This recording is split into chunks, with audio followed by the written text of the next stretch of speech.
Sikles हाइड्रोपावरले IPO निष्कासन गर्ने बोर्डमा दियो निवेदन। सिक्लेस हाइड्रोपावर कम्पनी लिमिटेडले साधारण सेयर आइपिओ निष्कासन गर्न नियामक निकाय नेपाल धितोपत्र बोर्डमा निवेदन दिएको छ।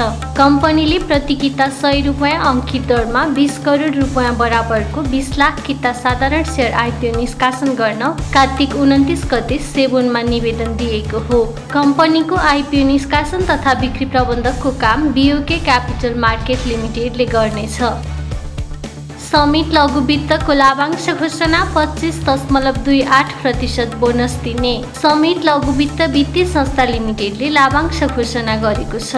संस्थाको हिजो मङ्सिर 13 गते सोमबार बसेको सञ्चालक समितिको बैठकले गत आर्थिक वर्ष 77-78 को मुनाफाबाट संस्थाका शेयर धनीहरूलाई चुक्ता पुँजीको 25.285316% बोनस शेयर वितरण गर्ने घोषणा गरेको हो।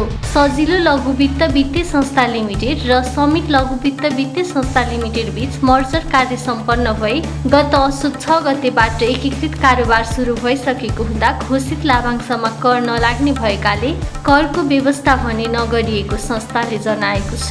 उक्त प्रस्तावित लाभांश नेपाल राष्ट्र बैंकबाट स्वीकृत भई संस्थाको आगामी साधारण सभाबाट पारित भए पश्चात वितरण गरिनेछ।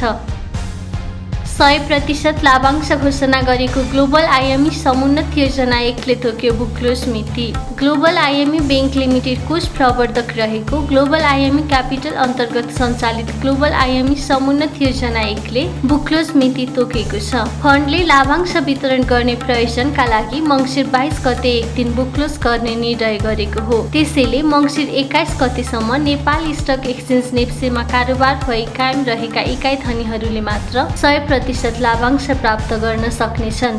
ग्लोबल आइएमई क्यापिटल लिमिटेडको असोज 24 गते आइतबार बसेको सञ्चालक समितिको बैठकले ग्लोबल आइएमई समुन्नत योजना 1 का इकाइ धनीहरूलाई करसहित 100% का दरले लाभांश वितरण गर्ने घोषणा गरेको थियो। शेयर बजारमा सुधारको संकेत, नेप्से घट्यो, सेन्सेटिभ परिसूचक बढ्यो। आज मंगलबार शेयर बजारमा सुधारको संकेत देखिएको छ। नेप्से परिसूचक झिनो अंकले घट्दा सेन्सेटिभ परिसूचक भने झिनो अंकले बढेको छ। नेपाल स्टक एक्सचेन्जका अनुसार आज मंगलबार शेयर कारोबार मापक नेप्से परिसूचक 1.64 अंकले घटेर 2628.37 बिन्दुमा झरेको छ। नेप्से 0.06% ले घटेको हो। सेन्सेटिभ परिसूचक भने 0.18 अंकले बढेर 495.63 बिन्दुमा झरेको छ। कुल 225 वटा कम्पनीको 64,47,449 किता शेयर खरिद बिक्री हुँदा 3,08,90,41,991 रुपैयाँ बराबरको कारोबार भएको नेप्सेले जनाएको छ। स्टकका अनुसार कारोबार भएका कुल 13 उपसमूह मध्ये आज 6 वटा उपसमूहको शेयर बढेको छ भने बाँकी 7 वटा उपसमूहको शेयर घटेको छ। आज 2 कम्पनीको शेयर सकारात्मक सर्किट लेभलमा कारोबार भएको छ। सामलिङ पावर कम्पनी लिमिटेडको शेयर मूल्य 9.99% ले बढेर 419 रुपैयाँ 50 पैसा पुगेको छ। यस्तै न्यादी हाइड्रोपावर कम्पनी लिमिटेडको शेयर मूल्य पनि 9.98% ले बढेर 341 रुपैयाँ 50 पैसा पुगेको छ। आज आइसिएफसी फाइनान्स कम्पनी लिमिटेडको सर्वाधिक कारोबार भएको छ। कम्पनीको 16 करोड 2,76,000 रुपैयाँ बराबरको कारोबार भएको हो। मंगलबार इन्फिनिटी लघु वित्त वित्तीय संस्था लिमिटेडको शेयर मूल्य सबैभन्दा धेरै घटेको छ। संस्थाको शेयर मूल्य 4.77% ले घटेर 1,616 रुपैयाँमा झरेको छ। 15.8% लाभांश पारित गर्न एनएमबी बैंकले राख्यो साधारण सभा। एनएमबी बैंक लिमिटेडले वार्षिक साधारण सभा आह्वान गरेको छ। बैंकको हिजो मङ्सिर 13 गते सोमबार बसेको सञ्चालक समितिको बैठकले गरेको निर्णय अनुसार बैंकको 26औं वार्षिक साधारण सभा पौष 22 गते हुनेछ।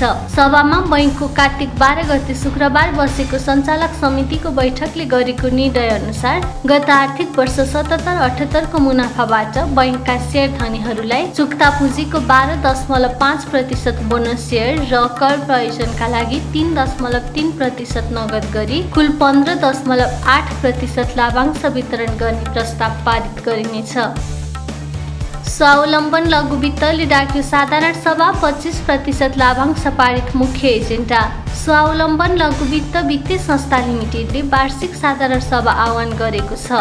संस्थाको हिजो मङ्सिर 13 गते सोमबार बसेको सञ्चालक समितिको बैठकले गरेको निर्णय अनुसार संस्थाको 20औं वार्षिक साधारण सभा पौष 15 गते बिहीबार एलिस रिसेप्सन गैरीधारा काठमाडौँमा बिहान 11 बजेबाट सुरु हुनेछ। सभामा संस्थाको असोज 21 गते बिहीबार बसेको सञ्चालक समितिको बैठकले गरेको निर्णय अनुसार गत आर्थिक वर्ष 77-78 को मुनाफाबाट संस्थाका शेयर धनीहरूलाई चुक्ता पुँजीको 19% बोनस शेयर र कर प्रयोजनका लागि 6% नगद गरी कुल 25% लाभांश वितरण गर्ने प्रस्ताव पारित गरिनेछ। 100ले घट्यो सुनको भाव, 25 रुपैयाँले घट्यो चाँदी। मंगलबार सुनको मूल्य तोलामा 100 रुपैयाँले घटेर प्रति तोला 91,900 रुपैयाँ कायम भएको छ। आज चाँदीको मूल्य पनि तोलामा 15 रुपैयाँले घटेर प्रति तोला 1,205 रुपैयाँमा कारोबार भएको नेपाल सुन चाँदी व्यवसायी महासंघले जनाएको छ।